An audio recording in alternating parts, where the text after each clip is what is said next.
Assalamualaikum warahmatullahi wabarakatuh. Kabajamtootaaf jaallatamtoota ilmaan Oromoo nagaan keessan isiniif baay'atu isiniin jedha. Hundi keessanuu baga Rabbiin guyyaa har'aatiin isin gahee. Egaa kabajamtootaaf jaallatamtoota ilmaan Oromoo addunyaa mararratti argamtanuu har'a akka nama tokkootti gaddanatti dhagahamee ibsachaatiin zeenaa sanattaan suudhaan odii tokko tokko walumaan dubbanna jechuudha. Gaddii onnee keenya cabsee artiistinuu hoogoo banaa kabajamaaf jaallatamaan addunyaa kanarraa boqochuu isaa eda galgala dhageenya jirra. Hadhaa sirni awwaalcha isaa Adaamaatti gaggeeffamee jira akkuma beekamu sa'atii 3 dura jechuudha. Egaa kabajamtootaaf jaallatamtoota ilmaan Oromoo addunyaa mararratti argamtanuu Rabbiin nu hoogaa banaatiif qabbana jannataa jalatti lubbuu isaa nuuf boqochiisu jedha. Egaa ittaan suudhaan wanti nuti har'a qabannee dhufnee waan tokko tokkorraa dubbanna jechuudha. Waan tokko tokkorraa kan nuti dubbannu waan kaleessa magaalaa Finfinneetti sababa ayyaana ximqatiitiin cuubaa yookiin sana wal qabatee ta'aa turee fi har'allee hamma yoonaatti waan adda addaa feesbuuk irratti deemaa jiru. Duula ijoolleen Oromoodhaa yookiin Garrisaa jedhanii maqaa baafatan gaggeessaniin siidaan kaleessa maqaa amantii dahoo godhachuudhaan siidaan Minilik yookiin harka muraa aanoleedhaa Finfinnee keessatti dhaabamee uummata keenya baay'ee aarii miira keessa galchee ture.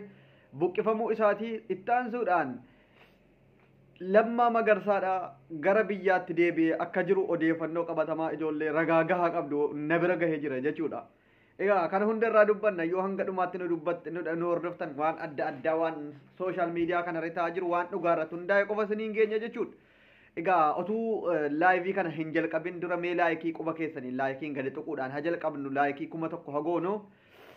Egaa ana wajjiniin anillee jalqabee jechuudha. Anillee laayikiin adargwaalloo laayik adarrakku bu'aala jammaraal. Kunu an laayikii godhe isinillee laayikii godhaa nama baay'ee bira haga'u isiniin jedhu Dr. Abduseen. Egaa Lammaa Magarsaadhaa erga badee waggaa meeqa ta'eera isinitti fakkaata. Bara 2019 dhuma keessa kan inni miidiyaa kanarraa tokkaanfamee pirezidantii naannoo Oromiyaarraa kaafamee akka hin jirre taasisan jechuudha.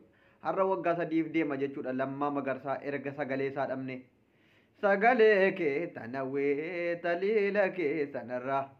Garana nyaatana nakabaaroo sheekana eessa jirta jedhee otu gaafatu kana caaluun deessaa jarinu jalaa nyaatte Lammaa Magarsaati jechuudha.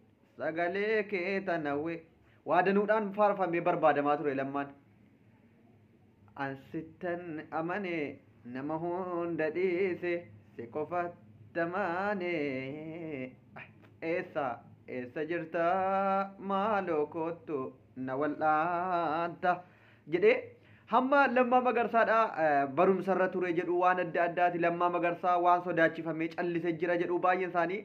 Egaa barumsarra ture gara biyyaatti deebi'ee oduun jettu yeroo tokko tokkos qabatamaa turte karaa Faransaay kanatti ijoollee nuti beeknuun wal argee kan inni wal qunnamtii godhee suuraa adda addaa waliin ka'ellee ni jira jechuudha erguma bade. Egaa Lammaa Magarsaa waan calliseeffisatu beeka amma garuu gara biyyaatti erga hidhamtoonni hiikamanii Profeesar Mararaa Guddinaanis Ameerikaa turanii marii uummata keenyaa wajjiniin godhaa turan xumuranii gara biyyaatti deebi'uu wal qabate. Kan Lammaa Magarsaa kun yoo amma yeroo erga gara biyyaa galee hin dubbatamoo hin dubbatu jedhu ammallee beekamuu baatullee Lammaa Magarsaa akka dubbachuudhaaf gaafii uummanni Oromoo kana hunda maaliif callifte jedhee gaafataaru deebisuudhaaf akka abdii qabullee keessa beektonni nutti himaa jiru jechuudha. Lammaa Magarsaa dubbachuu dhiisuu siichi bu'aa buusa jedhee otuu hin taane akka ilma Oromoo tokkootti rakkoo isaa baruun nu barbaachisa otuu inni jiruuf.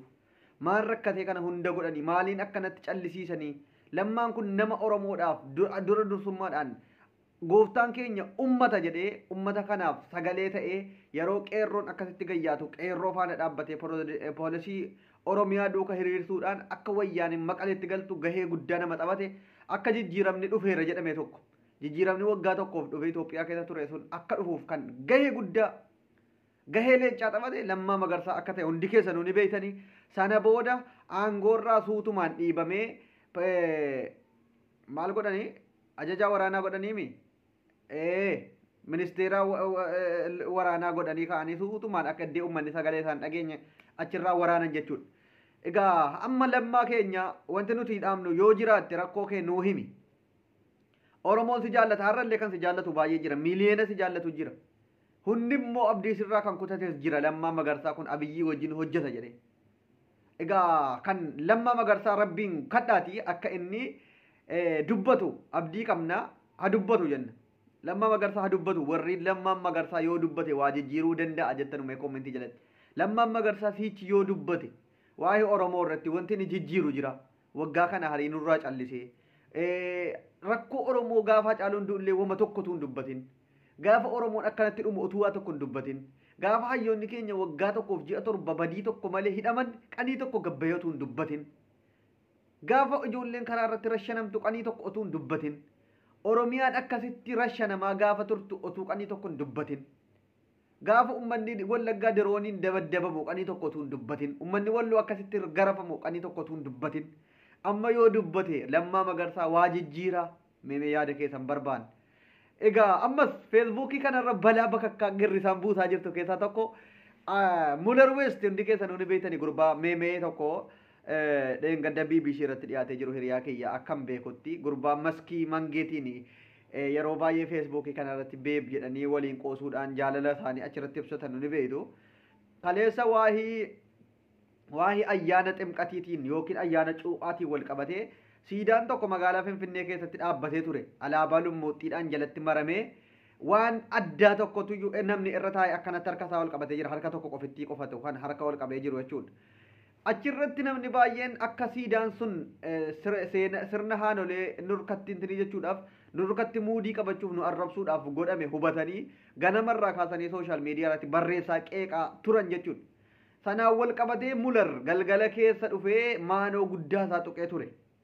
Maanoo guddaa tuqe sanaan ijoolleen baay'een duula hamaa poostii sana kaasullee ijoolleen keenya culullee jalaa bahuun hin danda'amu jechuudha. Poostii sanallee haqu namni baay'een poostii sana iskiriinshuut godhachuudhaan suuraa isaa bara 2013 waggaa salgan har'aa jechuudha. Fiduudhaan qeeqa adda addaatii fi waan adda addaa irratti gochuun dhiibbaa galgala guutuu irratti godhamaa buleen har'a gabbahee Oromoo dhiifama gaafatee jira jechuudha. Haasaa inni haasa'e keessaa waaqni sun akka amantiitti Itoophiyaa kan jedhanu matsaaf qudduusii keessatti waamamtee waan jirtuuf waaqatti harka wal qabee jira Itoophiyaan waaqasii harkatti wal qabatti kan jedhu mirkaneessuuf jedhee haasa'e. Egaa waaqatti namni harka wal qabatu jedhan ijoolleen baay'een akka kootitti dhiifama godheef hin jira. Waaqni kan namni kadhatu nu hariinuu muslimnis kiristaanis protestaantii waaqeffataanis kan inni waaqatti harka wal qabatu harka lammaniin yeegiddi gubumuu namaarra harka namaarra akkanatti taa'ee utuu hin taane waaqatti jilbeenfate yookiin bakka jirutti taa'ee harka wal qabachuu danda'a. Sanuu alaabaa lummuuttiidhaan hidhamee wanti Itoophiyaa qobaatti bakka bu'u hin jiru jechuudha. Kaartaa Itoophiyaa. Kanaafuu amma dhiifama gaafatee jira. Hundi keessanuu warri itti duulaa turtan warri waan adda addaa gootanii dhukkeerraa kaasaa turtan dhiibbaan isin gootanu gahee guddaa taphatee jira jechuudha. Girrisoonni galatoomaa Mullerillee dhiifama gaafatee jira galatoomaa isiniin jedhe.